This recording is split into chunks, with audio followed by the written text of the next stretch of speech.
Yes. And they said, no. I don't know why it's We're ready? All right, I'd like to welcome everybody out to our work meeting today on Wednesday, April 18th. We'll go ahead and start by with a review of tonight's agenda. Are there any things that we need to make adjustments to for today?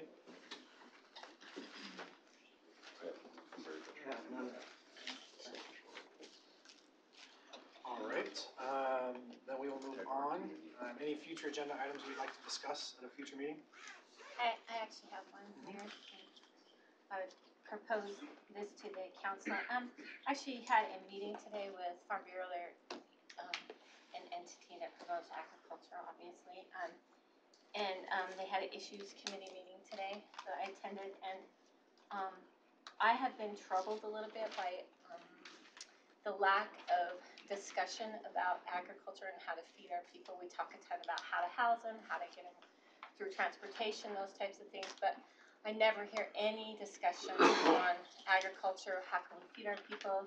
There's a fund that was established in the 70s that used to put some money away to help with agriculture as far as to compensate between their property values as a farm versus their property values as economic development. That fund got zero money this year. Part of their issue is that they'd like to see local cities take more of an active role in promoting agriculture and agriculture type things, even gardening, that type of thing. And so I'd like to discuss if there's some things that we can do as a city to come up with some different ideas. And this might be way out on the limb here, but we have the little community garden thing by the Old Fork, right? Still do. And maybe we look at, because funding wise, if we can't put in, when we have some of this open space in these parks, maybe we start looking at ways to maybe do some more community gardens or things like that, rather than just mowing the grass. And just so you know, we have talked about that, just so you know, and when we actually see all those plots, then the council gave me direction, start looking at other places, because we have to run water column, which will be very expensive. Right. But we can run water with secondary to garden. If it's there. Right, exactly. So That's anyway, I'd love to see us maybe start looking even at things as far as doing, more farmers markets, farm days, anything like that to try to help. Because it's nice to think that we'll always have food, but we're talking a little bit about emergency management, that type of things. What happens if you can't get the food truck in? How many people even have a clue how to plant a garden or raise a garden or those types of things? And I understand we can't just impose that on people. They have to have a desire to want to do that, but maybe we can see if there's ways we can foster that a little bit better as a community and start thinking about feeding people. So the one couple of thoughts that I have on that. So off the cuff, I would typically say that, at least for me personally, that doesn't feel like our role as a local government. Sure. That being said, I am really supportive if we're looking at it from a community garden type standpoint. So I'm supportive extending the community garden program. Beyond that, I think then my interest wanes a little bit, just simply because I think we have so many more higher priorities that are in fact city responsibility. But community gardens has been well received. I think it's a nice amenity for the community, and I like the idea of doing more of those locations. So for that respect, I'm supportive. Yeah, and like I said, I like, as a general rule, I don't like the government to be involved in a lot of things, period. I think that it's just a role to kind of facilitate something here. And if we have property that we can't afford to put grass and parks and everything else on, but maybe we have access to water that we can just till it under and say, here you go, then to me that makes better use of the property, and it's very productive, and it teaches a great principle. Agreed. It's worked out very well in that, and with us expanding our secondary water services, it does give us a great opportunity to work with Wendy and those parcels and say, can we get a secondary to them? Bring a cost for use of water, but the only problem is some of that new extension area is coming around the well, so there's a pumping cost to go out of our canyon. Sure. And so it's good. We'll bring it back to the topic. Yeah, just love to talk about it and understand some what those ideas. 70s lands. I'm familiar with some of those dollars. Yeah. That the federal government fed that, well, look, that's been cut back since then, so this is how it is, go like this, and we're on it. There you go. A quick follow-up question to that is, I know we're heading into that season again, what's the demand been versus the current space we have dedicated towards Yeah. the community Do we gardens? use it? For the community garden, Uh-huh, we still have some plots that are not claimed yet. So Probably, I would say there's probably 8 to 10 that haven't been Out of, out of 32, Does 36. it fill up every season? No. Okay. So then maybe. so they- last season was a full liter, then went. No, what happened was the gardeners that are already part of the community garden took those plots that were not accepted and did kind of a donation plot. So all of the fruits and vegetables that were harvested were taken to the senior center. So it's good, there are some people that are interested, but they haven't joined the garden club up here for the simple fact they like it. Down in Copper Creek, those open spaces down there, the problem is we don't have, and it's a long-term plan to get secondary water down there. So we actually just pay Jordan Valley water, Yeah, it's just that's cost not prohibitive. good use of water, so. Yeah, no, I disagree. And it's, yeah, I just wanna know the answers to those kind of questions. Yep. That's why I'd love to see it on an agenda. Is there a use for it? Is there a need for it? A desire for it? We have a lot of different committees. Do we have a garden committee? We do, Yeah, and so I'd like to know who does that, who are they reporting to, are they presenting to the council, do we understand, I just want some of those answers to those kinds of questions, is that okay? They usually present to council at the end of their gardening season, because then they can tell you how much they harvested and what they did with it and those kind of things. Perfect. But they'd be happy to come and speak to you about what they're doing. Cool. Even if we just had the information they presented at the end of last year. Yeah. Is a review for us to be able to answer some of those questions. yeah, they talked about how much food they took to the food bank, and it was, had a good accounting for everything they did there, so. And part of that is they have to leave it back good, looking good, all the debris pull off, then we go back and plow it, and then we till it this year and get fertilizer in it, and then we, with the water department, we have two, because the water is not quite enough to water all the time to get it come up and coming out of the ground. So we have two hoses, and they actually drag hoses out to get it coming. It's, we'll bring it back to you and show you those numbers, and then we'll do the work, if that's okay, and then. I guess that's what I'm asking from you guys, is that okay if we have that on our agenda? If we saw a demand, it'd be worth expanding it, but, yeah, it'd be sensible. Yeah, that's the question I have. Yeah, for sure. Thank you. right. We can always put something. Any other items we next want it, to have on future agendas? Okay. All right, we move on to administrative reports.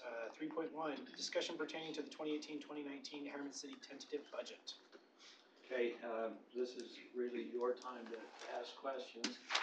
Just let me review the calendar again on this. Tonight we have questions and answers, and again, we'll do that on March 9th. We're hoping that on May 9th that you'll approve the budget. That's when we put it out to the public for their review. June 6th is the public hearing, and June 20th is the adoption day. And just know that any time up till you adopt it, any questions are valid, and any changes you want to do can be done.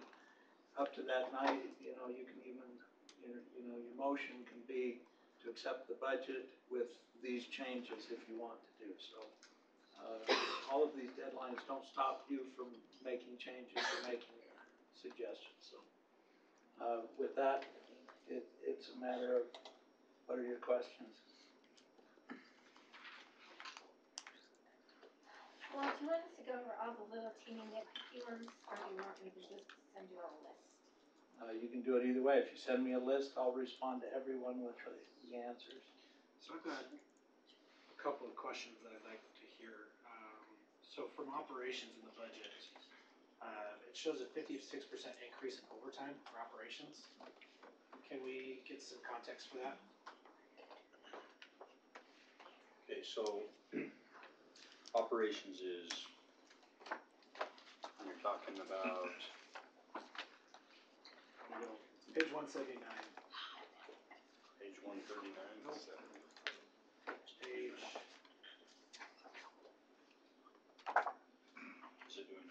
sorry, it's streets. Streets. It's streets specifically.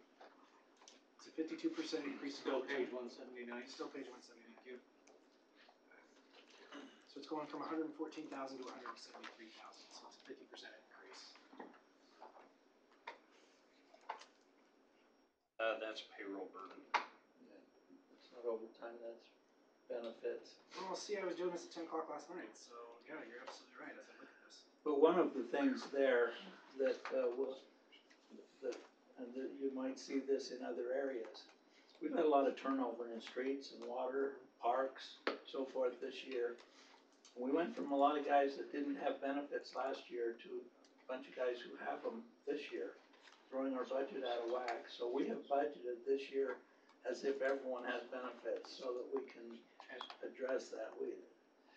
I think we had 7 people in the streets department that weren't on benefits at the first of the year that have been replaced by people who are on benefits at the end of the year. Why were they not on benefits? Yeah, that's interesting. Because they were either spouses, or some of them are young guys that are on family policies. And so as that turns over, we're seeing that we're getting a lot of people coming for benefits, and it throws us off if we don't budget for it. Did we save any, sorry, Brett, did we save any money in salaries in that some of those 7 may have been longer term Absolutely. employees versus new? Yeah, if you look at the streets department, and I don't have it right in front of me right here, but as I remember, we have like 3 more level 1, and we're down 2 level 3, you know. We went. In all of those areas, water, streets, parks, we have far less of the upper level, longer tenured people and much more of the entry level. As a conversation I'm gonna have with council, and some sidebars coming up, I've already approached a few that bring some information to you about bolstering up our longevity. To lose a seasoned employee and bring them up to speed where they're becoming really valuable for us, and we're losing to other cities, we're actually losing to construction, we lost a couple to Kennecott. We can't bid those people, but we can try to stay competitive in our market, in the government market. And I think longevity is one of those conversations I need to have with you and see if there's some threshold or some conversation you'd like to have about that, so we retain our employees, because when we lose them, and that's why we're seeing a lot of turnover in water, parks, and streets, is significant. And then you get the tier 1, tier 2 thing, which is always a little problem too. So those are conversations I wanna have a conversation with you, work through it, and hopefully come up with some solutions that we can present to the council in the future. I have a question. Alan, on page 109 shows vehicle insurance as 0 for the Parks Department.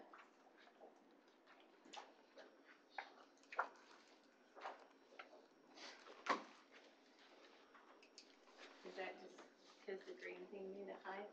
No, that appears to be an oversight. Okay. And then, there's an increase, like, on IT in their, seminars and training, and planning commission also in their seminars and training. Okay, on the planning commission, we've been requested for extra training there because, we have so many new planning commissioners. They wanna send them to some educational things. And so that's why they're, in the IT, our agenda there is to get one of the 2 people that we have now trained up to the point that they can take over the network administration. Right now, network administration in the city is done by a third-party vendor that costs us about $50,000 a year. And my goal is to get either Jacob or Paul trained to the point that they can take over that part of it. And at that point, when we get someone to that point, that's where we would also be looking to make one of them our IT manager, taking that from me. So I love that. So it's basically we're investing money into these people because I feel like it's gonna be something that ultimately saves us money. I think it is. It's been my position as the IT manager that I don't want to put someone in as an IT manager and still have a third-party vendor. Yeah. Where I'm doing it, essentially 20% of my time, it makes sense to have the third-party vendor, but we've got some interest from our guys to train up on the network administration. Once we get that, we would either completely eliminate our third party or dramatically change their. Actually, part of my philosophy with my team we've been working on is we're creating a culture of training. We want the people at their best. All the issues that we're being land planning, or IT, or customer service, we want to be the very sharpest we can be when we give service. And creating that culture of training helps your morale within the city as well. Helps that culture. And if you don't put money towards your employees, they don't feel valued. Sure. You're not going to invest in me to learn that. Now I'm going to do what I can only do. And those who've been around the workforces, you see what we're trying to do there. If you embrace that. Yeah, I agree. I had this conversation, with the youth council a few days ago because we budget substantial money for them also. A huge chunk of it is to pay for them to go to Utah State to learn and be trained, and the reason they're being trained is for future leaders, hopefully in our community, at least wise, that will be effective. And one of the requirements that specifically Destiny pushed back to them was, look, when we meet next, you guys have to come with me to show me that you can apply what you learned here to bettering the community, because the community's paying for you to have these experiences. So you have to do something to give back to the community to show them that you can, that it betters the community. And I feel the same with any kind of education that you receive in your career, because eventually that money that's invested should come back to be a financial benefit to the community, really. It does. Absolutely. Thank you. I've got one of my IT guys. He was a Parks employee for 9 years. During that time, he got his degree. We've given him an opportunity in IT. He came in at entry level, but he's doing way higher than entry level work. He takes every bit of training we'll give him. So, you look at that and you think, we're gonna have someone here that can step in at some point, and, our third party vendor gets $4,400 a month right now, and their primary function is our network. Beyond that, if for some reason we've got everyone out of the office on IT, they also will do workstations and so forth as well. But that's our goal, is to get someone in that spot that can take that over and run it. And I'll tell you that one of the main reasons I'm fully supportive of continuing to lean in that direction is the fact that we have, as was already mentioned, our finance director spending 20% of his time on IT. Yeah. And as we can see through this, there's plenty of work to be done on the finance side of things, and I think the sooner that we are able to facilitate, obviously, the right person in that position and making that transition and separating those duties, the better off we're going to be. And primarily I bring that up in this setting just so that the public understands that that's exactly what's happening, is that the intent here is to better the city through this education so that it can be back to We've already the had public. some success stories where a person's come hire us and, he'll know who he is when I talk about him. We got a ticket in the city, he had to do community service. We saw how hard worker he was. This goes back many years ago. He moved up through the ranks and kept moving and learning fast, and hard worker, good work ethic.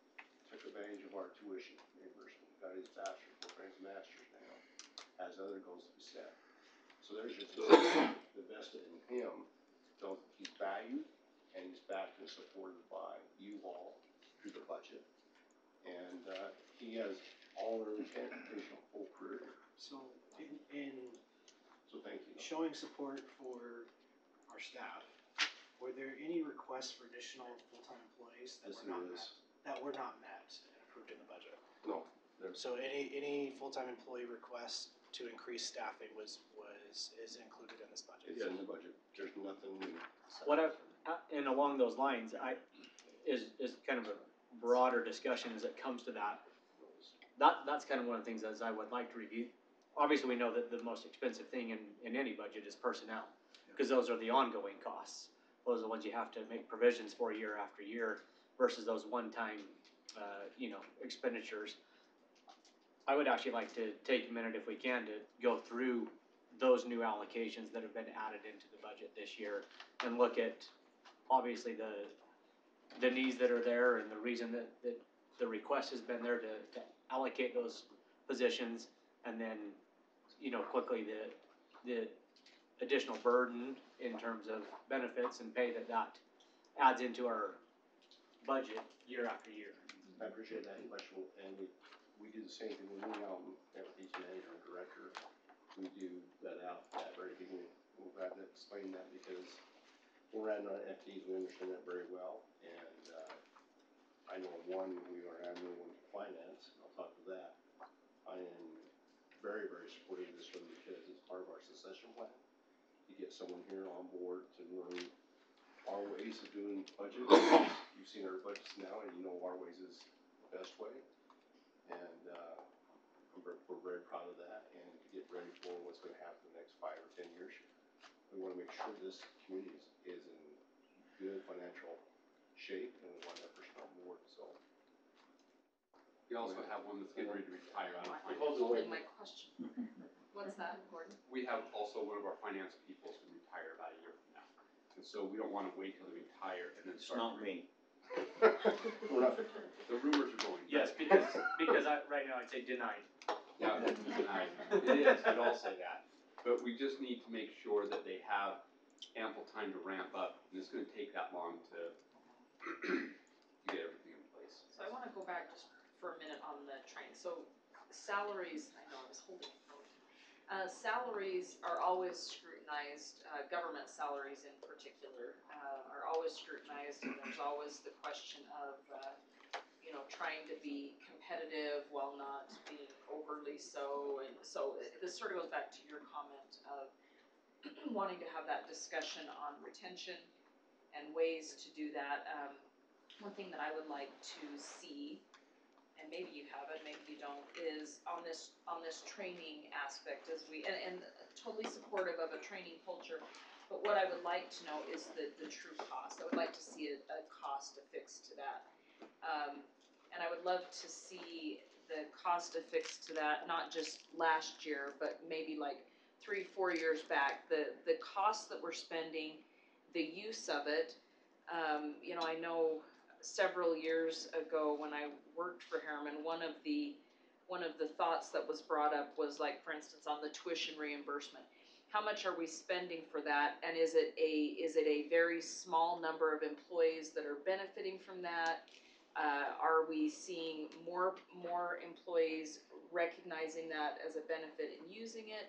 Because I know there was some criticism at the time that was a benefit that was used by a relative few.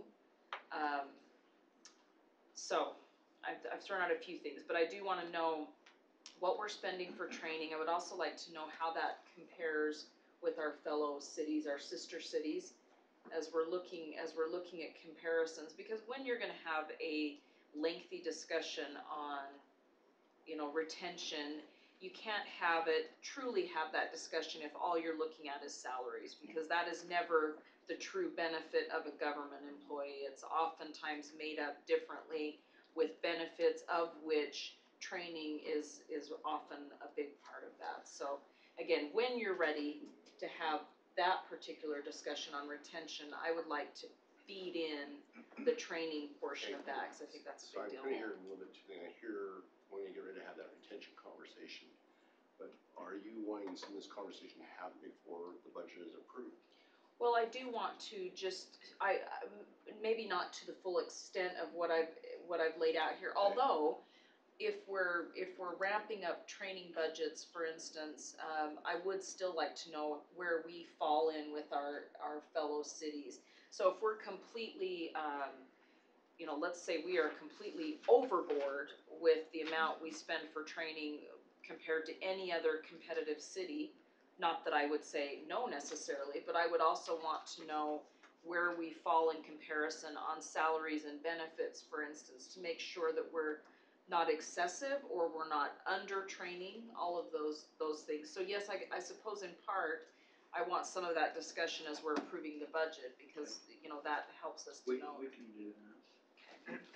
You know, there's a statistic in the budget that Travis gave me.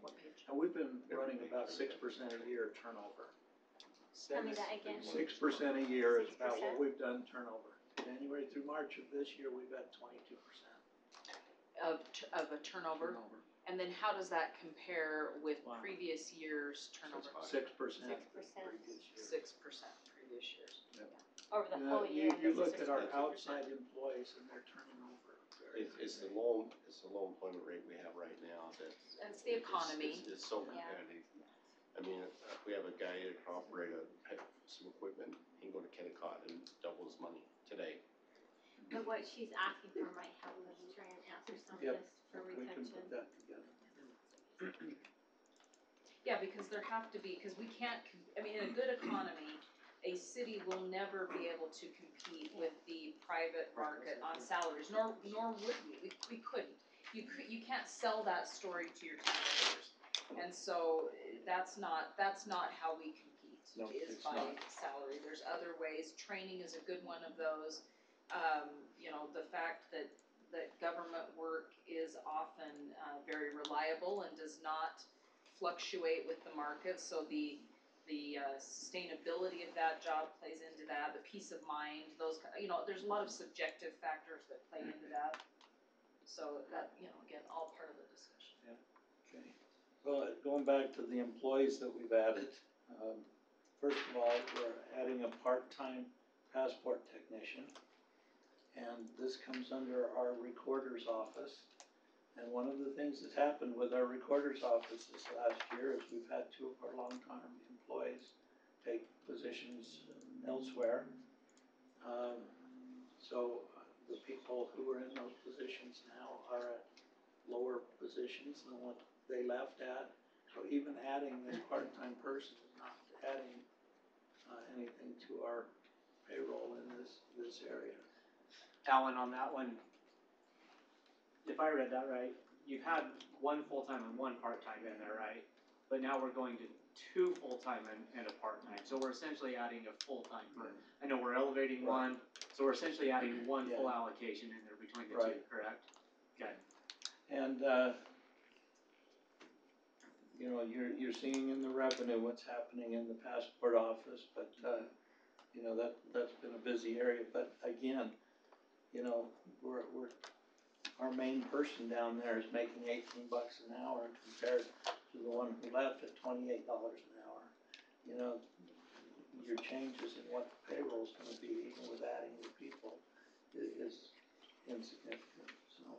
But you bring up another good point there, and that is that oftentimes, even in city government, there are positions that even though we're adding people, there is somewhat of a offset that can come with adding those people through additional revenue that's generated and the attrition factor there. So I think that's a good thing to point out, is that there are avenues, obviously for the city, to bring in revenue, and sometimes adding people helps increase that revenue, and so it makes that burden that you're taking on not as substantial as just a new allocation.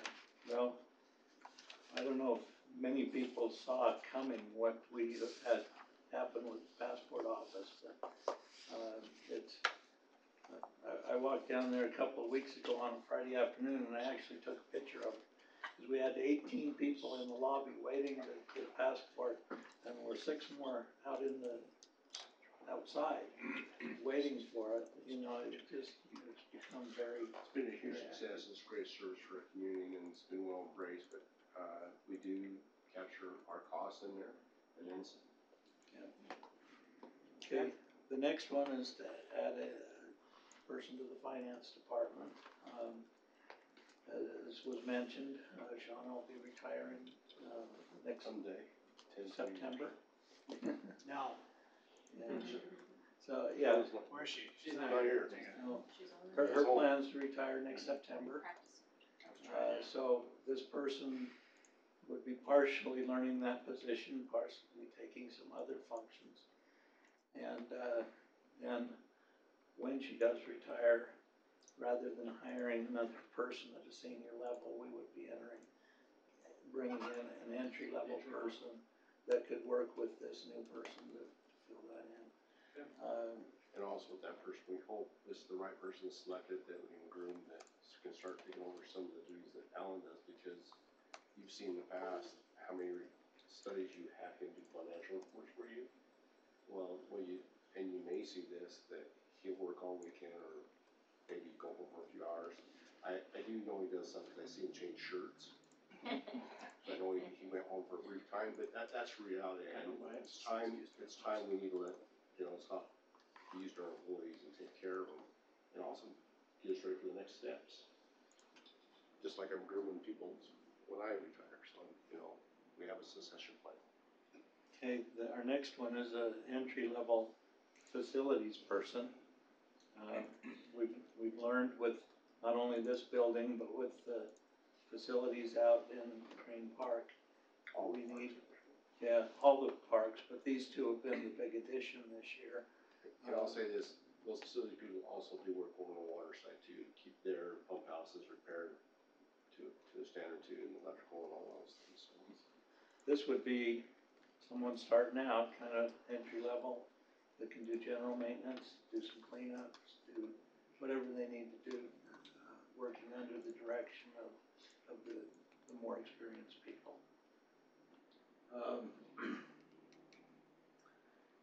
In the fleet, we would be moving the parts technician from a part-time to a full-time position.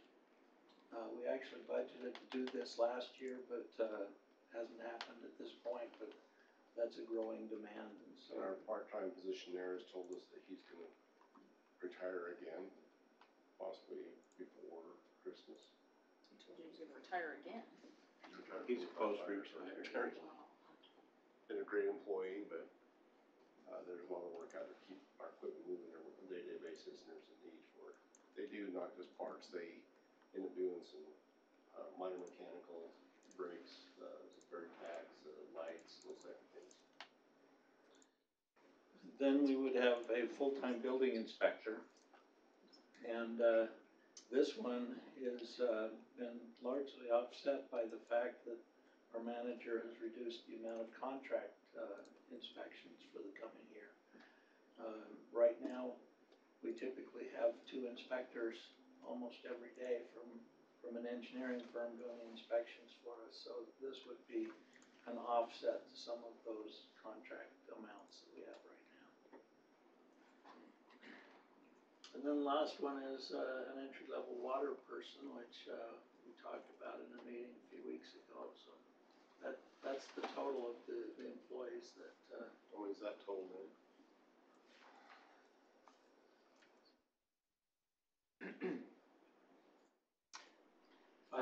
Five and a half, yeah. And out of that 5.5, some of those are half part-time guys moving to full-time, which was your question, which is a little more increase in the pay, but the burden is what comes alive when you go to full-time.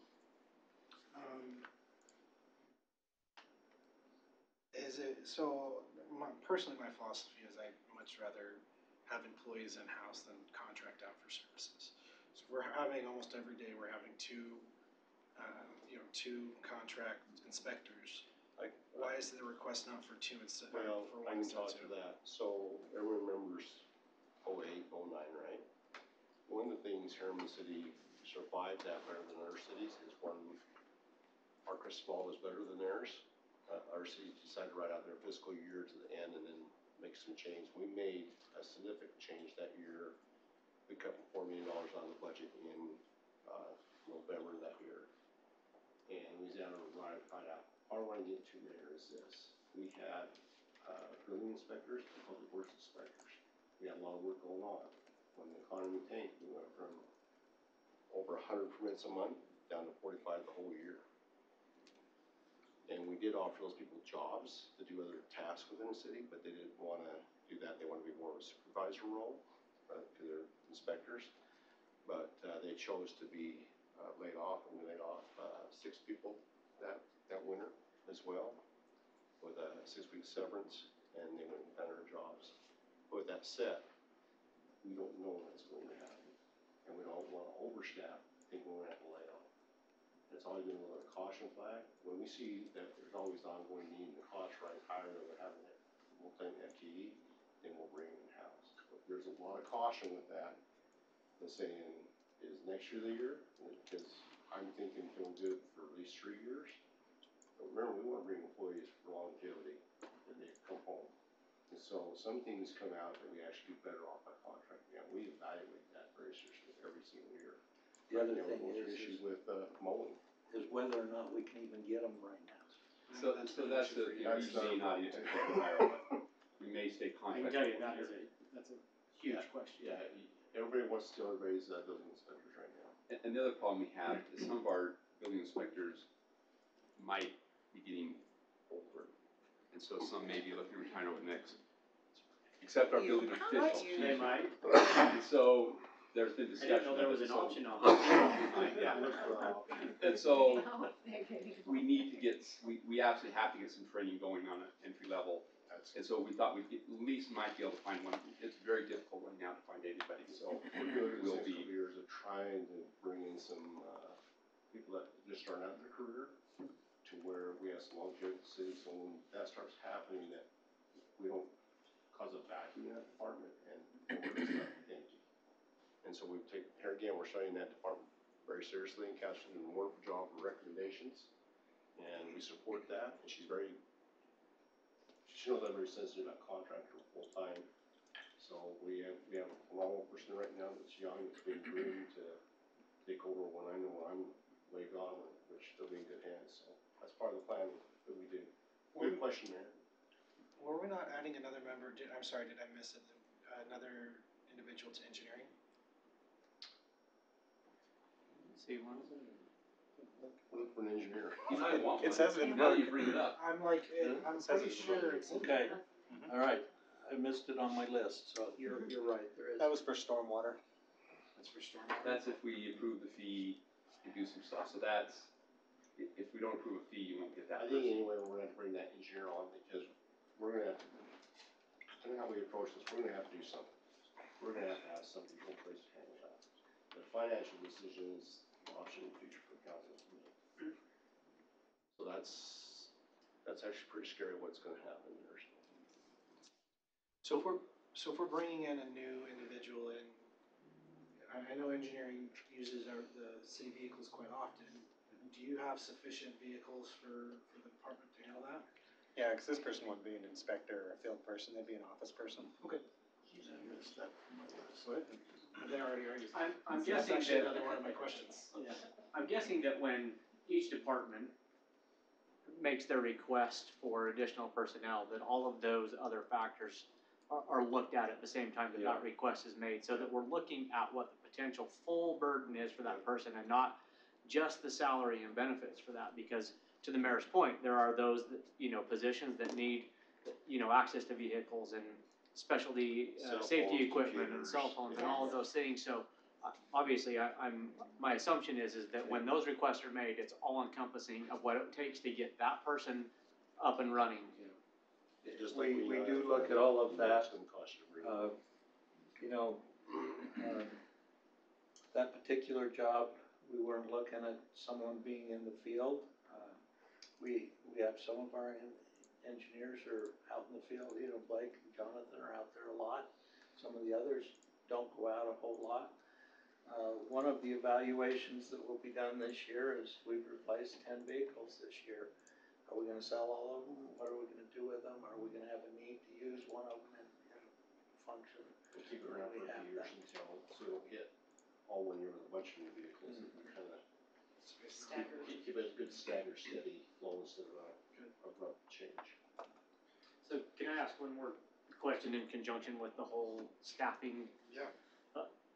One, I would just like, as far as open discussion and on the record to, now that we're talking about, again, those ongoing costs that are associated, what is proposed in the budget to cover increases in insurance and benefits? And then, is there any increase also proposed as far as a, depending on what you call it, COLA, salary adjustment, market adjustment? Right, I know it is, I just wanna verbalize what it is that we're looking at. proposing a 4% overall, 2% COLA, 2% merit, so managers will have. We need to be careful with that because it's automatic. Yeah. Right. So we've been, it's a new council. But in the past, we've said, we'll consider it, we wanna know what the number is, but we wanna look at, it's all total as a merit, so it's performance based. So that's the way we went in the past, and that's the direction we're going to. The council is saying, call it out as 2%, it's actually 2.1 COLA, this last time we checked it, and so it'll be 1.9 on merit. We are still in the same, we wanna call it all merit, because if you don't have that employee that's doing the job, we don't want anything automatic raise on that, we don't believe that. And what does that 4% then represent cost-wise total to the budget, increased cost? Well, it costs us about $55,000 for every 1%. So it's around $200,000 overall. Is that clean water too?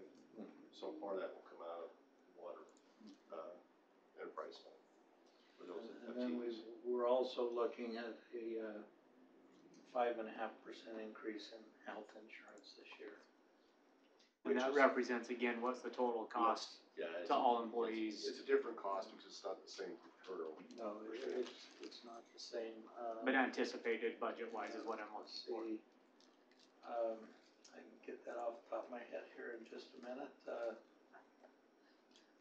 on our health insurance would be about $150 per employee per month. One pays 20% of that. Yeah. So, that would be. Actually, I think, I read it and I just gotta find it again. I think it was actually a hair lower, thank goodness, than that. I think it was around, because and correct me if I'm wrong, Alan, the city picks up 80% of that increase, right? So and I believe that what I saw in there was that represented about a $75 total increase to the family plan. $60 of that per family plan would be picked up by the city. So the employees then would see an additional $15 increase in what they are currently paying. Is that accurate? Yeah. Okay. You know, and that's a far less increase than what had been projected by our broker. That's a very reasonable increase for this year, absolutely. It's far less than what we've been doing in previous years too. Well, and honestly, that is obviously always a factor in allowing the council then to consider the other side of that, and that is what are we able to tolerate potentially on the side of, merit increases, and luckily this year again, where that has come in, I think less than anticipated, it at least allows for the opportunity for the council to really consider the additional request. Okay, that would be about $6,500 per month extra. Per month to the city. So that would put us, somewhere around $80,000 extra in health insurance benefits. Yes, please keep it all merit. That's why I was just ready to ask, keep the way the philosophy we've had in the past, direction. That's exactly what I was thinking. Yes. Well, and our calculation was based on the COLA, not necessarily that's how we're gonna apply it. How you're gonna apply it. Employees, we started with consumer price index of 2.1%. And there have been a few market adjustments in there as well, but mostly that's. And part of the conversation about this, because me and Al went back and forth on this over the last 3 months about what to do with recommendations, as he did the comparable markets, and you got a very good employee, and they're smart enough to know what's happening out in the world, what the cost of living is, and they're going to factor that into their increase, no matter what you do. So if you say we're going to do 1%, they're going to say, well, okay, now I'm going to hold it, sure. You're not wanting to take care of me, you don't appreciate what I'm bringing to the table. So they'll do that automatically, even through a merit increase on all of it. They're going to say, okay, my cost of living to provide gas and heat and pay for my house just went up 2.1%. So what did I make over that? That's my reward this next year for being a stellar employee. But we can, to the mayor's point and to your point, when we have conversations with the employees, we are changing the way we have those conversations so that when we discuss it, it's merit increase. It's all merit performance based. So, yeah, so the consistent dialogue, the consistency of how we approach that, how performance evaluations are going to take place, all of that. We've changed the way that we talk about that and the way we do that. When did you start to change that?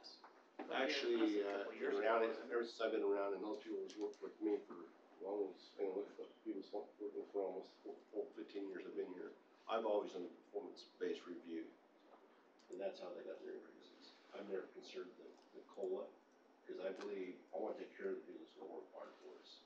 If you don't want to work hard for us, why are you going to get an increase? You show me you can do it, you're reward for good behavior. But We never separated out COLA? never, we never have. In fact, the 1 year, It's been factored in, but it's always been applied as. 2010, the mayor at that time was pushing hard to do a one-time, $1,000 to each employee to go out and buy the TV and stuff, and then that was gonna be it. Yeah, that really hurt morale, what direction that was going.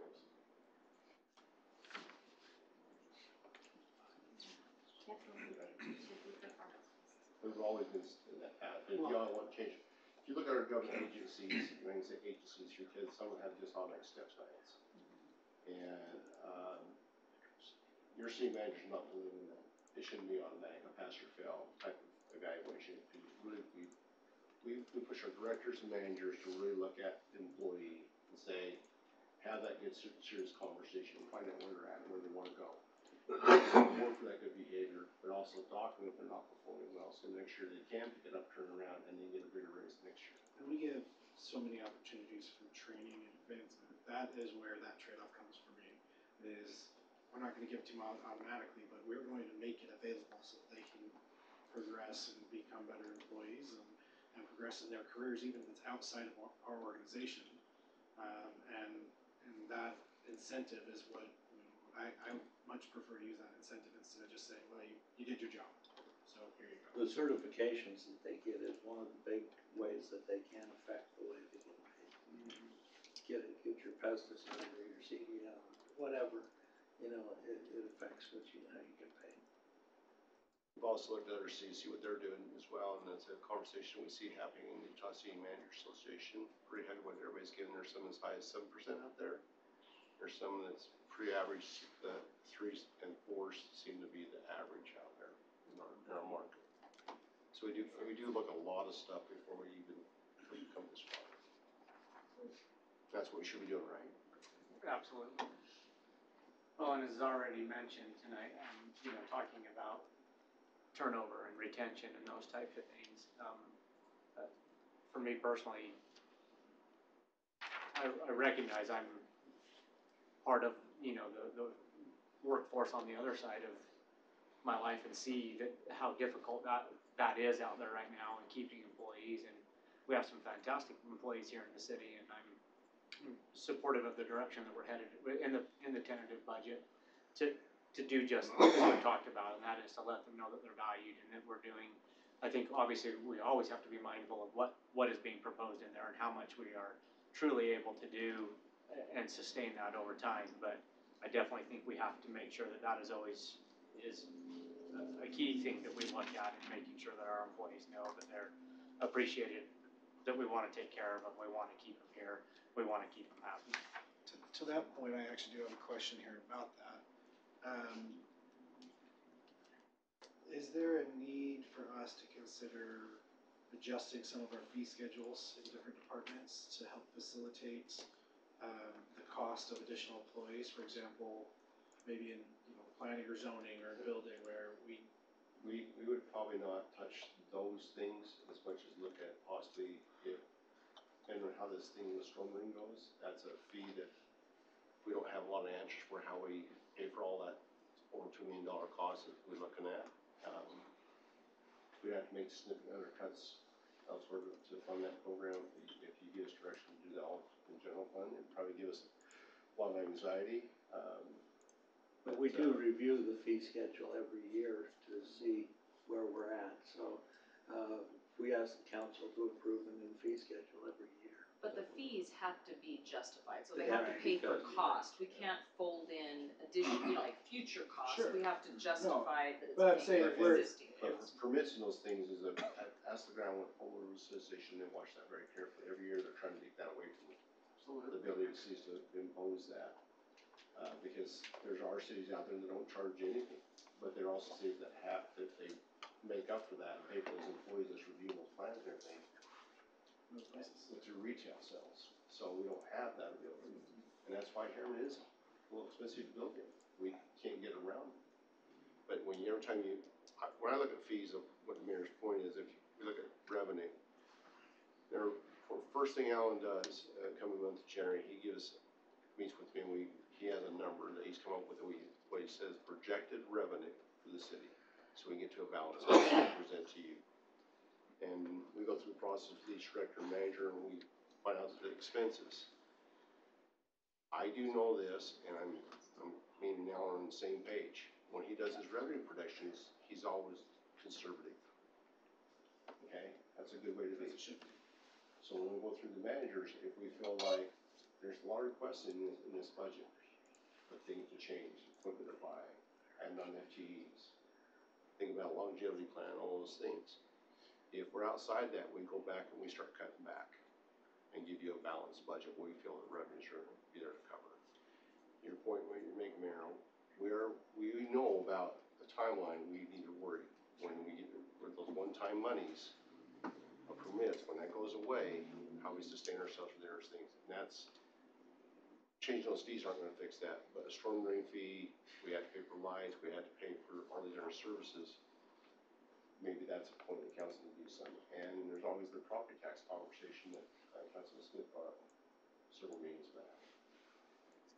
We have not done that in this city. We've been surviving a lot on. And thanks for pointing that out in the budget for our residents as well, is that there's some great infographics on how much we don't get.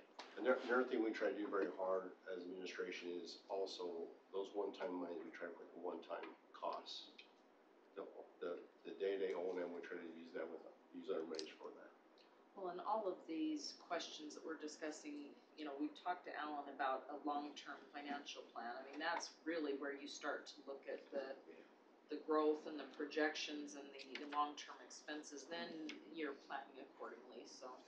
And we're cautious. In fact, there's a lot of caution I have. Our CFO is when we feel like that timeline's gonna hit, when we're gonna lose that ability to depend on permits, and we better have our backup plan. That's a lot of pressure on the board and Heather knows in the room to get some of that plan taken care of. We was expecting certain things this year to happen.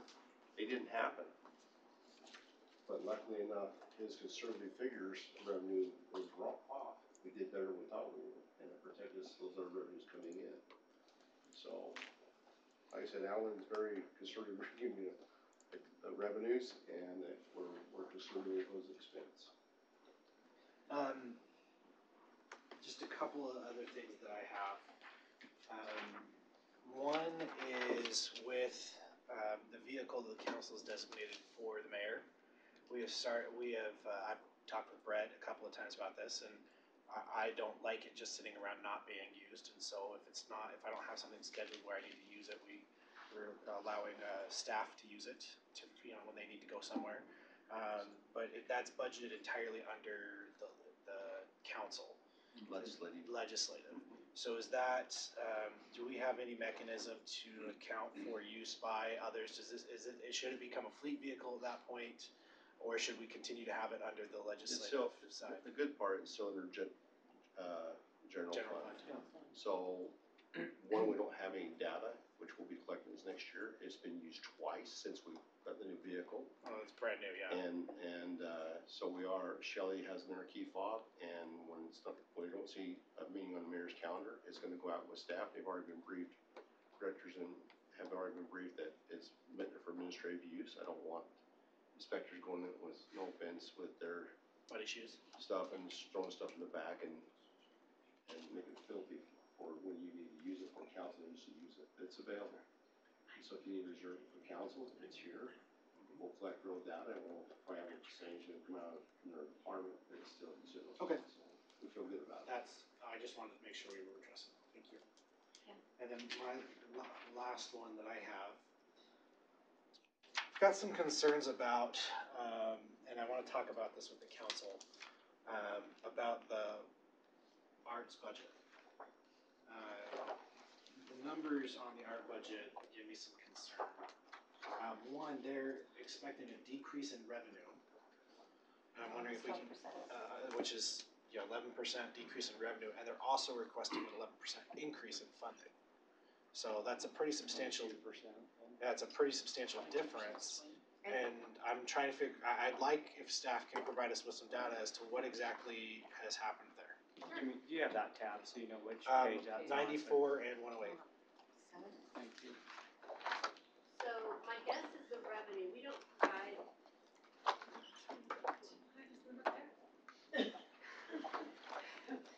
Revenue's just projected. We split the revenue between 2 years for the summer production. This year they're doing a more adult type production in Shooty Shooty Bang Bang. And for instance, last year they did Little Mermaid, and the year before that it was Mary Poppins. So we're anticipating a little bit of a decrease in their ticket sales for that, but most of that will hit this year. So and we don't know what the production is next year. My projection is that number will be higher or similar to what it is this year. So that's part of that decrease in revenue. The other part is that the Arts Council budget also includes Healthy Herriman and the History Committee. I'm calling this specifically out the increase just for the production performance. I'm still talking about revenue right now. Okay. So their revenue is also included in the Arts Council budget, Okay. and it's also lower. So that's probably another part of it. They're not selling their book. Healthy Herriman doesn't collect any revenue unless they get a small grant. So that's my guess on the decreases. As far as the increases go, there were increases in licensing fees for the production materials, for sound, for the music. They also are going to add some different lighting to the stage, so that's part of it. They've also added budget lines for Night of Lights, which they were instrumental on last year, as well as a storytelling component to the Halloween Howl. So yeah, those line items don't concern me. It was just that direct on the revenue for the specifically for the performances and the increase in production. So that's the licensing fees, and that's helpful to understand. Yeah. Along the same line, though, we budgeted for the historical committee $25,000. How much of their budget did they actually use last year? So far this year, they've only used 4,300 of it. Last year, they used 24,844. You know, it's, And that was, the year before was mostly the printing The printing of the book, right. And the 4,000 was to finish that up and to start the makings of the next edition or some reprinting of the book. And Wendy, you had another item you was gonna charge towards that on history walk signage. signage. History walk signage out there. Yeah. What line, what page is the historical budget? 108. 193 actually gives you the best comparison. 193. 193. These are the same questions Sherry had last Friday. They've also used some of their budget to do some repairs to the covered wagon this year. Okay, that's helpful. And the horses, our draft horses are taken care of out of that line item as well. Okay.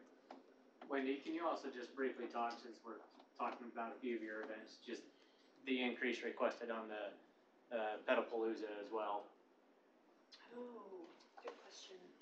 Pedalpalooza actually came as a request originally from Corley.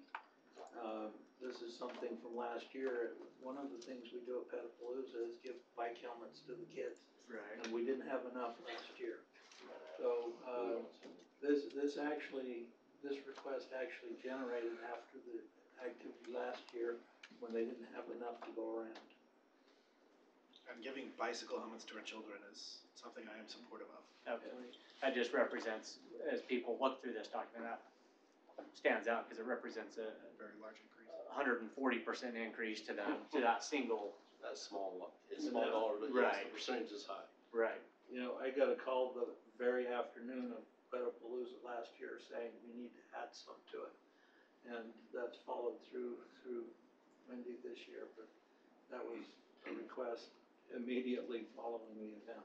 And we agree, it's just that it is one of those things, is the council want to support that or not? Yes. Yeah. It was your budget. I think that's the vast majority of my questions have been answered. So I'm wholly supportive of children and children's head safety. Nice. Children head safety. Very supportive of children's head safety. That being said, I do just want to just philosophically say that, you know, as you look at a budget, even though this one's a small amount, you know, they all add up. They do, and we have really important priorities that I do think are very specifically our primary responsibilities. So I think it's easy to drop a whole lot of money on things that we immediately say, well, that's just hardly anything. But when you start to look at all of those, then all of a sudden you realize that we could fund something that has been a looming and very important responsibility of us that may, for instance, generate revenue. So maybe it would be helpful to better understand where we have some of those smaller increases like that, to see them in a list format so we can then understand, you know, because you lose them in a book this size. But you all know your departments. I mean, I would be curious to know where some of these smaller increases are that on the face of them don't seem to be a big deal, but when we start looking at them as a whole, it becomes a big deal, or at least So let me prevents ask, us from doing other things that are. I have a question with that, so we get in the right direction. So these small increases for these community things, or small increases clear across the board, because they're gonna come in different categories. Yeah. You see what I'm saying? Because it might be employee training, might be a small increase in this one department. And over here, it's adding more safety helmets. You see what I'm saying? Well, and so I don't know the answer to that. What I'm saying is that these things I know add up, and again, I reiterate, I am big on children's head safety. That being said, when I start to look at the very limited funds that we have, I start to think things like, well, there comes a threshold where we say, we as a city are giving away 300 helmets, and it's first come, first serve, because we only have limited funds, and I am needing to parcel that out for new roads and this, that, and the other thing. So I am wholly comfortable saying, while we didn't put a helmet on every child at the last event, I'm okay with that, because this is the amount of money that I'm comfortable putting towards this, so that I'm not taking it away from something that I feel is a really primary city responsibility, like public safety and transportation and all of those things. I'm very supportive of arts, but you have to get your arms around it, or it will take all of the money you need for the very fundamental responsibilities of government. So that's what I'm saying, is I'm not on the face of it going to say, I want to put a helmet on every child. What I'm going to say is I am willing to spend a certain amount of money on arts, and that may mean that I'm only willing to say we're buying 300 helmets this year. I kind of get what you're saying now. Look at the Easter egg hunt. It's over in 30 seconds. Yeah. So we didn't buy enough, right? But we're not ever going to buy enough. So we need a threshold to say, okay, even though we're growing the city, we add a little bit, we don't add a huge amount, because if people want to get there and get their helmet, they're going to get there on time and get one. I was not out that one last year. I was the year before. And every year they've gone quickly, and we used to have some donations of free helmets. So I guess I'd like to know, has that dropped off? Did we buy, I'm just using numbers, did we buy 200 last year and we need 300 this year with our new growth? Is that comparable to make your point to say, hey, if you're not here in that first half hour, it's over with?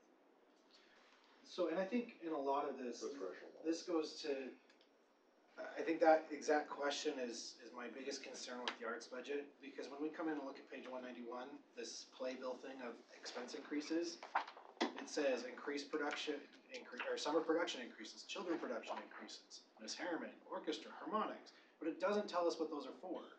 We don't have any idea other than they're just asking for more money for these groups, which we have historically embraced these groups, and we are grateful to have them, and children's production is amazing, just like the summer production is, but it would help us as we're looking at the budget to have some context as to what those asks actually are.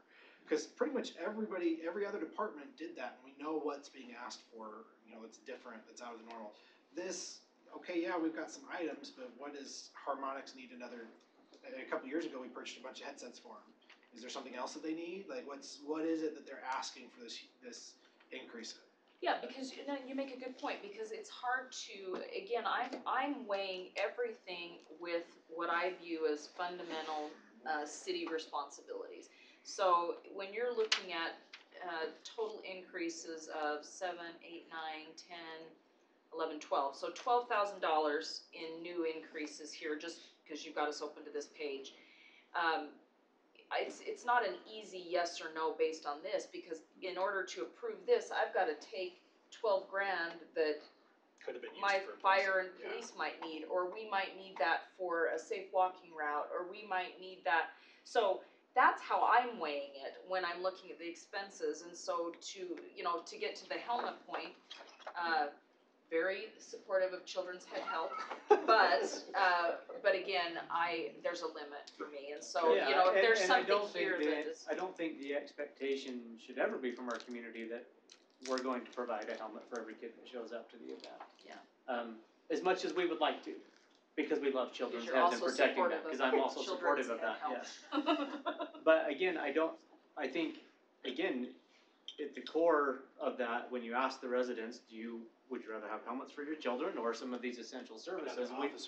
We know what the answer is going to be, and so we do have to set those threshold limits. Okay. We have to be able to justify them. To the request, though, one of the things is page 43 through 45. We've gone to each section and identified how much they've changed during the year, and put a brief indication of why they've This is changed. kind of what you've asked for. And so, it's not line by line, but it's department by department that looks at what's happened to that department and why, by my evaluation, why it's changed. And I think I mentioned this earlier. I think we did an excellent job with explaining those for the vast majority of the request. Specifically with Arts Council, I don't feel like we got what we needed to be able to make a decision. So I'm specifically focused on that one because it was so easy for me to see it on all the other ones, and I couldn't figure it out on that particular one. Well, and I think the mayor makes a good point with that, because again, when you do receive criticism, it is very often for those things that are not determined to be, essentials. So all the more reason to be extra transparent with what is often viewed extras. I don't view them as extra. I mean, I think arts is super important for a community. I think there's some expense that ought to be for that. That being said, they are scrutinized far more than some of the other budgets. We can take that one and go line by line and get explanations of the changes, and we can provide that too. I think I echo just the proper role of government is what we always have to be thinking about. It's like if we had, all of our economic growth way up here, and we're just flooded with tons of extra tax money, and we need to do some great, cool programs. We talk about that, but we're operating on a 42% one-time revenue, and I just think we have to scrutinize those types of things. Is it every resident in Herriman's responsibility to pay for a certain number of kids to have bike helmets, or is it their parents' responsibility to make sure their heads are protected? We just have to push that back to say, whose responsibility is it really? And do we take money from people to provide for that, or is that something they should be providing for themselves? I will say on this budget, I've seen a lot of budgets in my life, in my what I do in my career. This has been the easiest to understand budget I have ever seen, and the most transparent budget I have ever seen. I think all of us, one of the things we all are strongly, as a council, want to see is a very transparent government. We all want to be very open about what we have, and this is the best budget as far as transparency and ease to read and understand that I personally have ever seen. And I want to commend our financial and communication team for putting together something that is quite remarkable when it comes to this. So this, as we have questions and concerns, we can have this discussion because we don't have to spend all that other time trying to figure out what we're looking at. We're easily able to have this discussion because we know what we need to know out of this budget. So thank you very much. I appreciate it. Wendy's raising her hand. I do have a little bit of the detail on the Arts Council, and I'm happy to have them come in the next council meeting and talk about their expenses and revenues and tell you what they have planned. The increase in the arts production performance, printing concessions, and increase in sound costs. A couple things to note from that is, in prior years, staff were printing all of their brochures in-house, and now we're requiring them to send us out for printing, thus saving staff time, equipment, supplies, so that added up quite quickly. They're also now running their own concessions instead of us running their concessions. So there's that cost. They also had an increase in sound costs. So are they getting the revenue from those concessions now? The city does. The city does. So it goes All of into their our. ticket money, all of their concessions money comes back to the city. So why did they choose to run that as opposed to us? Because I said we weren't doing it anymore. There's no other option. There you go. We're not printing booklets and we're not running concessions. Okay, got it. But and I totally get that, the staff time that's involved in doing that. But on the flip side of that is all that resulted in is an increased request in budget to cover that. So that's helpful to understand, yeah. So I guess I'm having a hard time. Impacting them. It's not impacting them. Yes, it's not impacting them. For money. Other than we're not doing it. Other than we're not doing it, so what happened was the request was well, since you're not gonna do it and save us that money, now we need more money because it's gonna cost us more to outsource it. Yeah. So, Or volunteers. I struggle with that a little bit. Explain the concessions. The city's not gonna do it for them, so the increase for the concession specifically came for. The concession food. The what? So the money that they spend on food for the concession stand. So just like when we run But was our. the city not providing that food before? So where does the increase come from, I guess? That would just be in their line item, not So from it's ours. So our moving from- concession line item decreases, theirs goes up. Okay. So that- There's a So direct is it a trade. wash? Did ours decrease by 11? Did ours decrease by that much, Alan? We're not gonna do concessions nearly as much as we have in the past. We're getting out of the food Yeah, business. but that helps to know that at least there's a little bit of a decrease on your side of providing those concessions and that over there, so that So they're not certainly helps truly a little asking bit. for an increase in that situation. What it is we're just, It's a movement. we're moving it to the appropriate location. We're allowing them to do what they need to do for their productions and not wasting valuable staff time that could be better effectively put in another On the location. concessions, I don't think on the printing side necessarily. Yeah, right, entirely. It's not a total wash. There is definitely an increase from what we went down to what they're asking for, No, yes? I would say no. It's On- an even, I would Just say on the no. concessions component? or in general, on the 11 grand? Yeah. One other thing to note as we talk about that, you'll see that we have budgeted $25,000 in labor for the Arts Council for the last couple of years. Our idea is we're trying to get our other people, if an employee's working for the Arts Council, that they put their time to the Arts Council. We haven't been real successful getting the employees to do that. They go out and work in the concessions and they still turn their time into parks or streets or water or whatever. And you can see we've not spent a lot of that dollars that we've budgeted for wages in the Arts Council. Our hope is that we can accumulate the actual cost of employee time working in those areas, but Because it far, hasn't been coded properly, is that yeah, what you're you know, essentially it's saying? easier for an employee to Just just do put the on their, same thing they've always done. what they always done, you know, and so that's something we need to focus on doing better at. Okay, choir and orchestra. So children's production was printing again, an increase in sound costs. Okay. Choir and orchestra, all event needs including school rental from Jordan School District, costumes, props, printing, music, etc. And they do 3 to 4 shows a year, so that's what they're asking for that increase. And then they added the Night of Lights to include craft supplies, Santa fees, candy canes, I shouldn't say Santa fees, appearance fees. So that's the detail they've supplied me, but I am happy to have them come at the next council meeting to further explain. And then Pedalpalooza, that increase, I just got a text from Kevin that, the city was paying for that, again, out of the events budget, not the Pedalpalooza budget in previous years. So we're So we're changing starting where it's coming to out of. break that out, so it's more transparent as to where that money's actually going. So it had been being spent, it was just Yeah, allocated it to was the wrong just department. in the events. But Where this all the one But there definitely definitely was still a includes an increase. there was still an increase, It's still an increase, obviously. yeah. Okay. But we're also increasing all of our events too, so,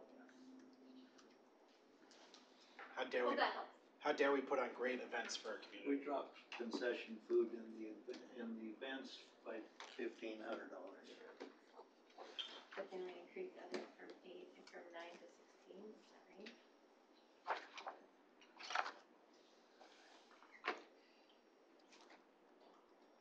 So hopefully that helps a little bit, but I can still have James and Deb come next week. So I guess that is, for me, Wendy, I think that's the only area that I probably have of some concern of getting a little bit more transparency, not only into, for myself, but into the actual budget itself for our residents, so that we really understand where that change is going back and forth.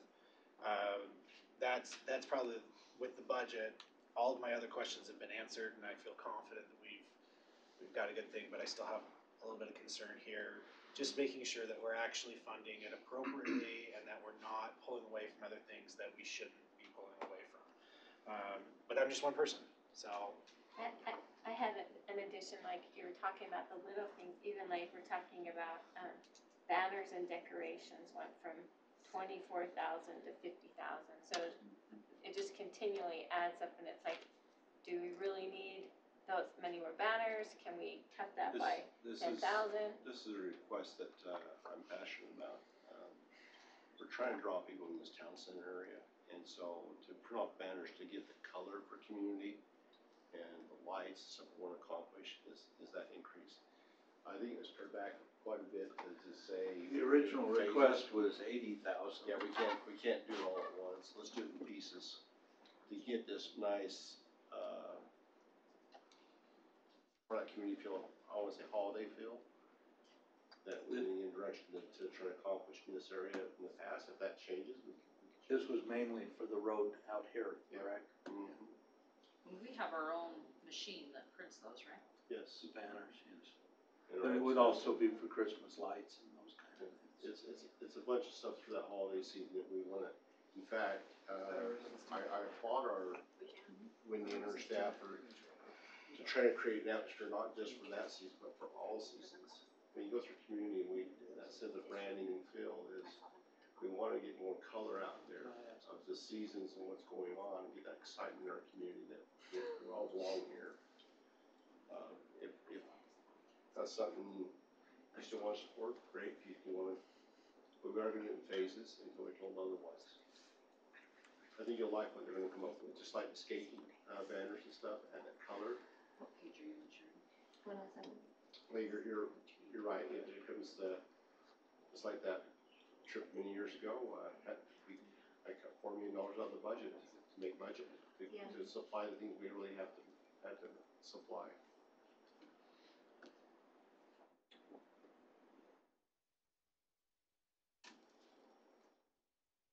Those are some of my questions. I will be coming in during the week though, just a lot with you. I really wanna understand some of these festivities that we have. I wanna understand what the true revenue is coming in versus the cost that's going out, to see how much we're truly spending on entertaining versus, if we have, safety issue in our city, or have we spent too much money on entertaining versus taking care of the safety of our residents. Part of the planning behind that, the strategy behind that is to help draw people here, so it's become a destination city. Sure. To drop dollars. We'll see that change in revenues, and Alan's really good about seeing those sales tax revenues come through and the changes in that. And that's direct relation with what we have going on. Sure. As we start finishing this out, start making that amenity to draw those people in this summer, we should see spikes in that. They'll start telling us we're doing the right thing. A Southern Utah city, they bring tournaments in their city, they'll make over $3,500 for 1 week. I just have to be able to answer those Yes. kinds of things to the You wanna be public. able to show I them. think I wanna make it clear, at least for me, that I'm supportive of these things, it's just making sure that we're clear and transparent about it. Yes. Cause I'm not clear about it yet, I've got some concerns, and that's really what it is. Amen. Same with me. It's like, we just have to show that the value comes back. And sometimes the first year when you're doing some of that, like this new town center, it's quantified this year is a little bit of leap of faith, but, we're very confident it's gonna increase around here, and, your economic team is actually working on that video on campus to start getting this really going out, coming out around this next year, so we can show what we have. Sure.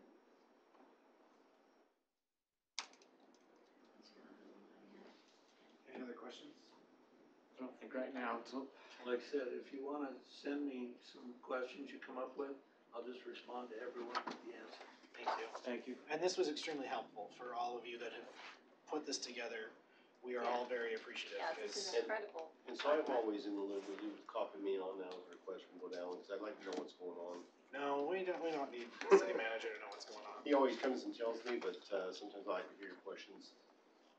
Okay, awesome. Well, we will at that point move on to our next item, which is the ICSC discussion, International Conference and Shopping Centers. Heather, Okay, from budget to Speaking of Vegas. economic development, Let's change gears a little. You have a pointer I can use on. Which one's it? Just these two things? That's the pointer.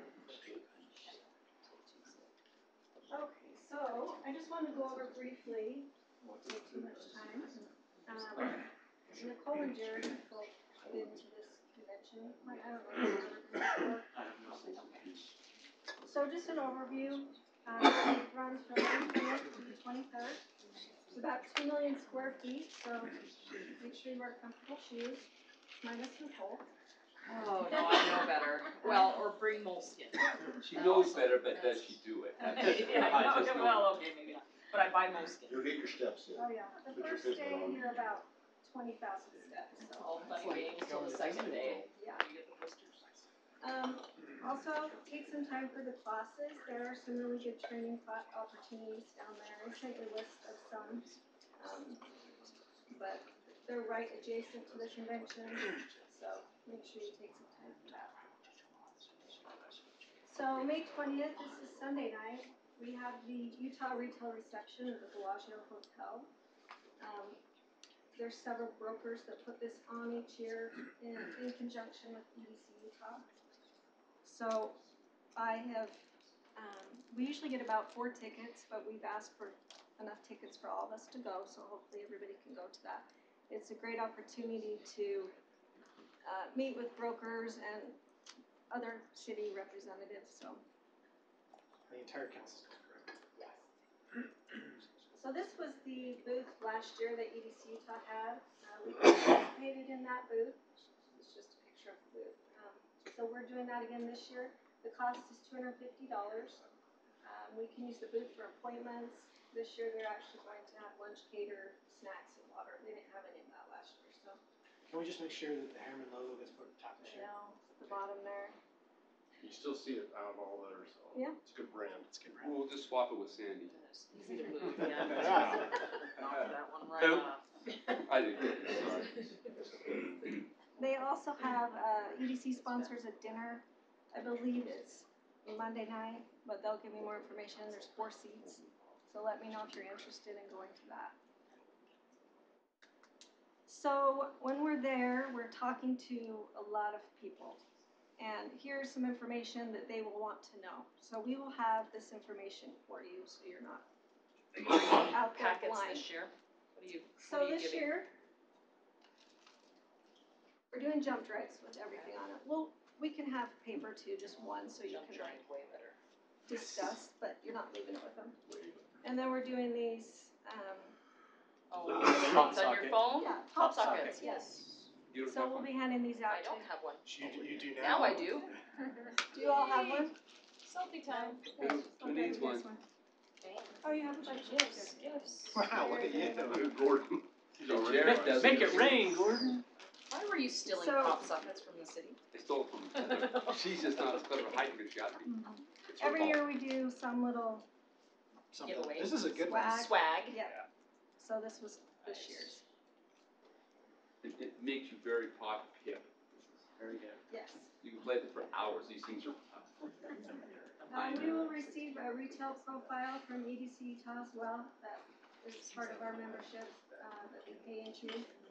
So we will have digital copies of that I'll download onto here, and then I think it'd be helpful for each of you just to have one with you.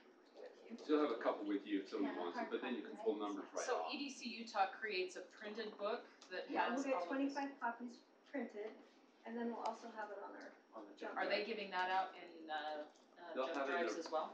No, I will put it on. Oh, good. It'll be in their booth, but we'll have some to give to you, and then you can walk around. But you're on our jump drive, you're not putting the whole book on there, just our page, right? Just ours. Yeah. Okay. We don't want to be. Well, they do. No. They're like flyers, Advertising. so they do individual. And we'll have additional Like videos and things okay. on this as well. Okay. And We'll the show other you the side package. has a picture of the mayor. And Oh, great. I feel like that's not going to do us any a little. Totally just kidding. Have you seen the other Just mayors? kidding. Kidding. Like to jump Like that. That was Kidding. great. That was Kidding, awesome. people. Well played. Ooh, I set myself up. I So love there'll having be a the picture of the on mayor on the other side with a book, a little picture of, we'll probably do the image of the city hall in the town center, so. Some trends for this year, I'm sure you're all already aware of this, the brick and mortar businesses, they're trying to create more in-store experiences. They're actually, as much as you hear that they're not doing very well, they're actually doing very well. But people want more hands-on experience, so. Clothing is not expanding, so we'll talk to clothing stores while we're there, but typically they're not doing much right now. So we'll focus on the food and food service. So that's a fast Hospitality. overview, yes. Oh, They go have back. hospitality Sorry. as well. I was playing with my pop socket. Okay, back on track. So, is Doug going and Gust? Yeah. John Gust will be there, Doug will probably come for like one day. So what I would love to know, John Lindsley's gonna be there. okay. Oh, John Lindsley. I would like to, particularly as it relates to John Gust and Doug Young, Mhm. there's been tons of discussion on LOIs that have been completed with them. Yes.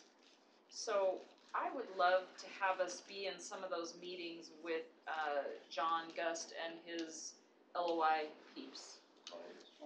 What I want is some assurance, some sense of peace of mind that Anthem is moving forward, that we can see something. To me, it feels like we had lots of momentum. We moved things forward expeditiously, and then it has languished, and that's frustrating to me. I've said it before, but every time I pass Center Cal, I am frustrated because we were so far ahead of things, and now we're just so far behind. So, I mean, I would like to know that we have anchors that are still excited to come to Anthem. And if Walmart's not gonna happen, then I wanna move on. I just and we're feel like we're just sitting here waiting for all of our revenue to go to Riverton. We're talking to 2 anchors, and the discussions are going very well. Same anchors that had previously given LOIs, and what's happened with, I know we're not naming names, but I mean, have those all fallen through? The other LOIs, Yes. Toys R Us obviously is filing bankruptcy, so, although So that one's fallen. they're going to the show. So you're saying they're probably not coming? They're there. So basically, Toys for R our Us? LRIs, Really? Toys R Us, and then Um, JCPenney. Is that another LOI that's going out of No, business? no. Do we have all the going out of business I companies? don't, actually, some of the LOIs that they have submitted, so they had Les Schwab, they've submitted, they had JCW's, they've submitted, State Liquor Plans. Store, So, what's the other one?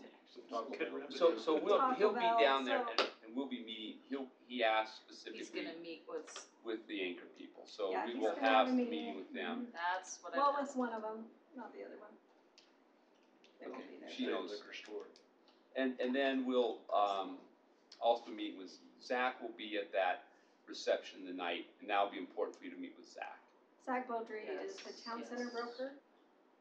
So yeah, he'd love to meet all of you, but, He's not acting as the broker on Anthem. Who's the broker on Anthem?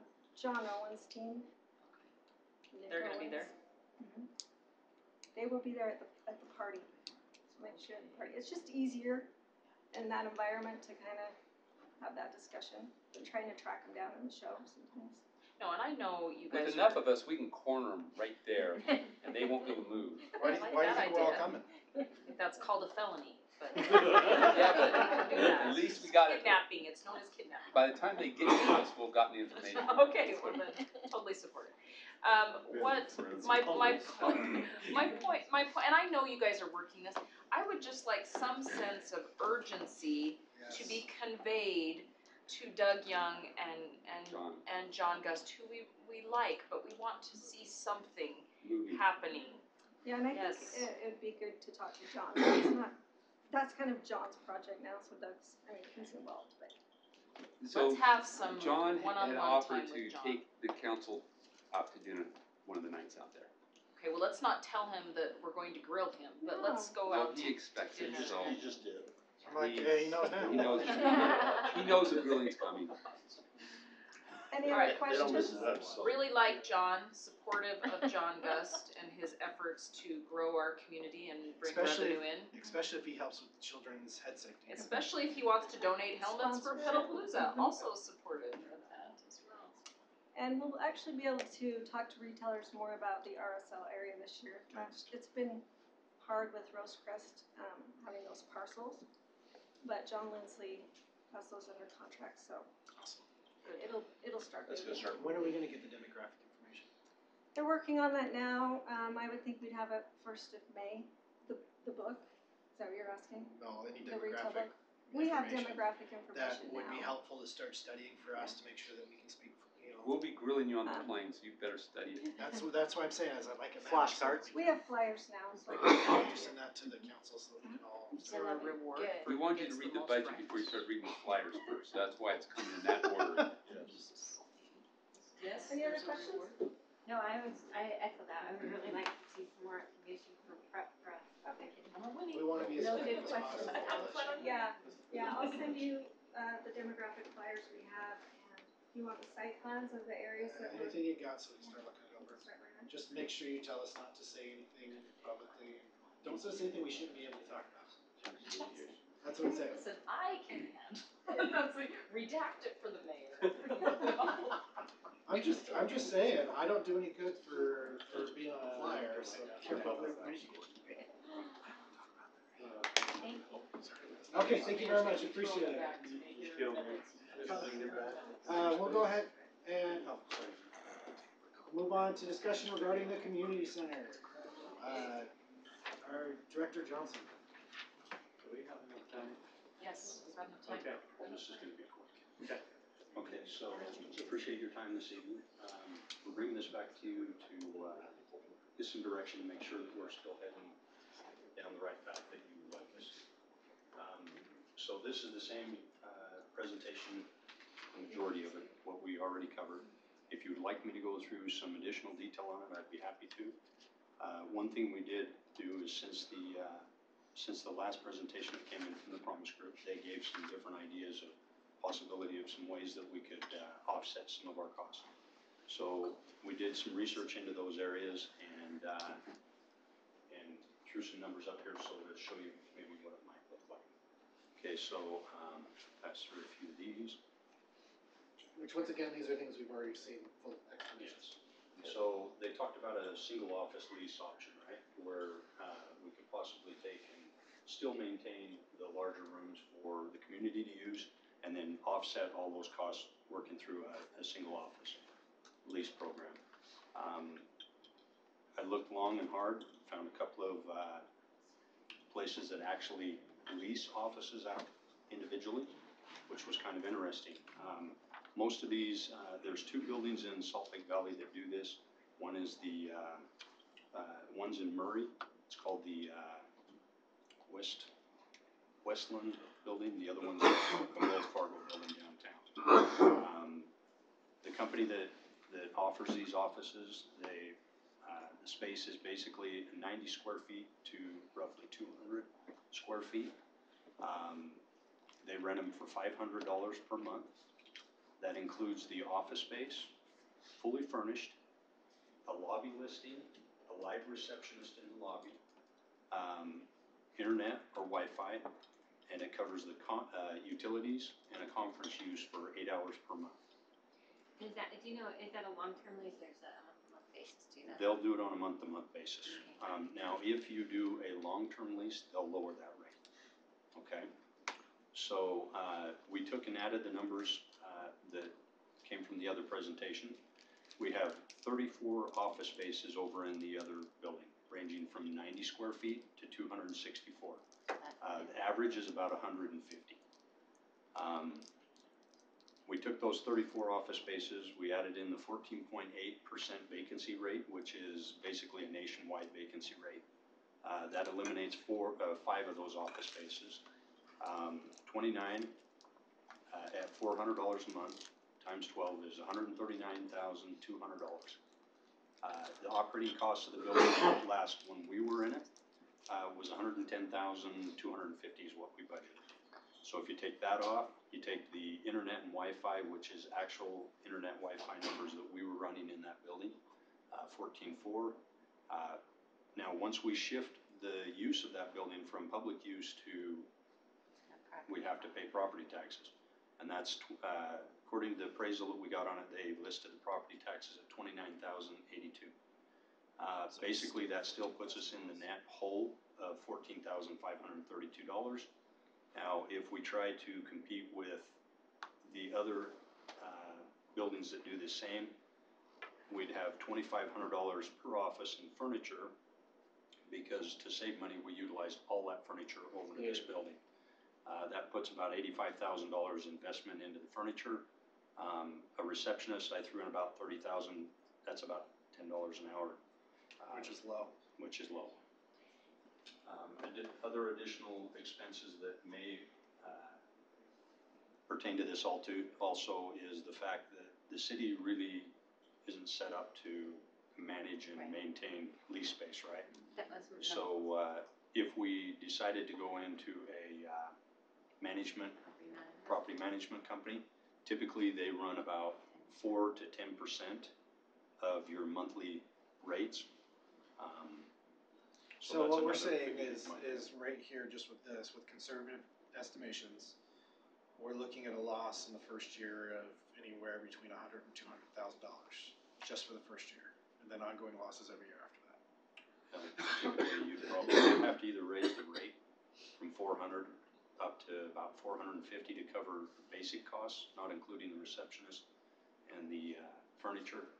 And the other thing that I look at too is I really believe that the 14.8% vacancy rate is a little low, considering the location of that location. Sure, and I will take that on, as far as the operating costs, my guess is that those would go down to some degree, because we could.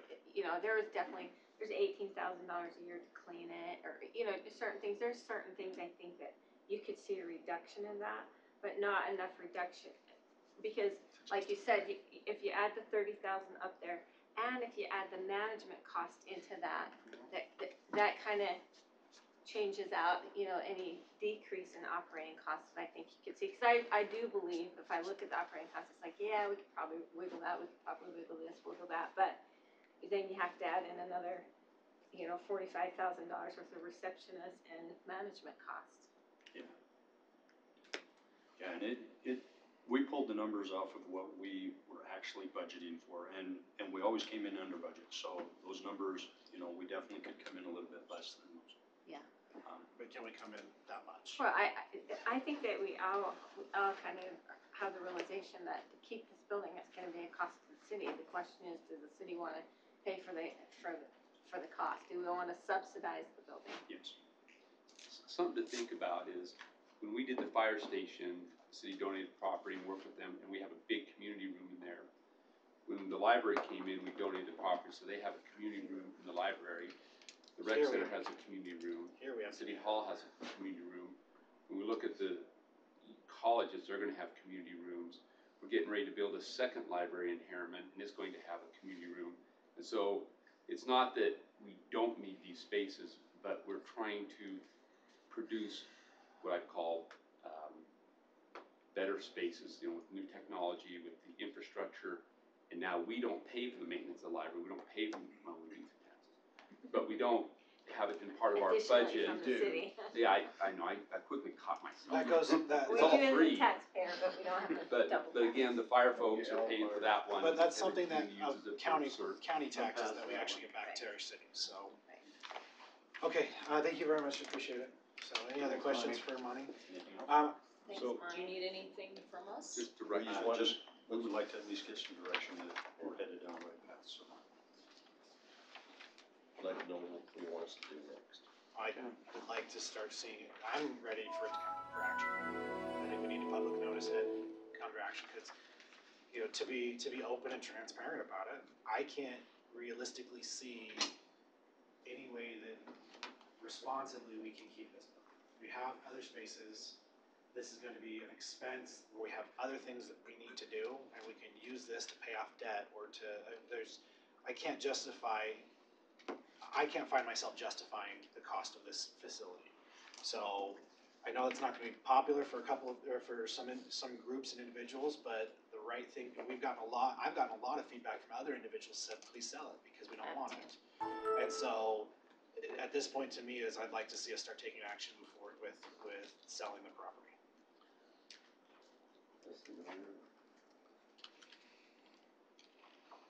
But what that action is we look at on the 9th of March, bringing you a notice. We have to have a public hearing for surplus. We have this whole And so process. if you ask us to do that, doesn't say, it just gives us the ability to go in and get a minimum bid and then go out and start marketing it. Until we get that, we can't do anything. Well, and Except part for of that the one discussion that evening will be exactly what we've discussed Oh, yeah. right now. You know, as we're looking at the various options and vetting those, But you know, out having there. having the public hear all of the same information we have as we're looking at it prior to the, you know, so we're not, you know, I don't wanna make a decision right now. This is not the place to make a decision right now. Just So direct I us. am ready Sure. to bring it on an agenda and public talk hearing about That's, it. I think what I've, yeah. Monty will be Agenda better as for what, the though? full As surplus or agenda to just have more discussion about it? Well, possible action is surplus, knowing that it could also swing the other way. That, Sure, you know, the absolutely. majority of council could say, no, we like the alternative uses. So I think, but having the option to move forward in a significant manner. She says this so much better than I do when I say the exact Is, same thing. is Well, what I yeah, think most- we want. Yeah, if I recall. I think it's fair to the residents on both sides of the issue That to we make a decision about this, so we don't continue to string this out and string it So out. an action will take place, Well, there's expense to agendize the it city, so right? that there Just- is the we'll have to ability do to it. take. There's still expense to the city right Either now, action. regardless of. And there the is decision. another thing that, a budget item that we need to budget for next year if we're gonna continue to, Right. Go ahead, we have budgeted for another year. Yeah, but now I know where the money is. So Right. I'd like to just take a second to point out that today, we debuted the new DARE officer, or the DARE truck at the elementary school. Councilman Henderson was there. I asked the chief if he'd have it brought and put out in front of the city hall with the lights going on. Is it out? So it's out there right now going. So I just wanted to let you know before we step in there, I don't think it's gonna be there through the whole thing, so you might wanna step out and see it. Yeah, when we come back out of the May meeting, we'll have to go a little bit back in our work meeting. I got some things I need to cover with you, get some direction. And then we also got 2 closed doors. Okay. For property and for litigation. So I move to, I don't know, what is it, adjourn? Move to go see the DARE truck. The work meeting, Second. we can convene in our regular meeting. Okay, Second. all in By the way, favor? you may not know this, council, but you helped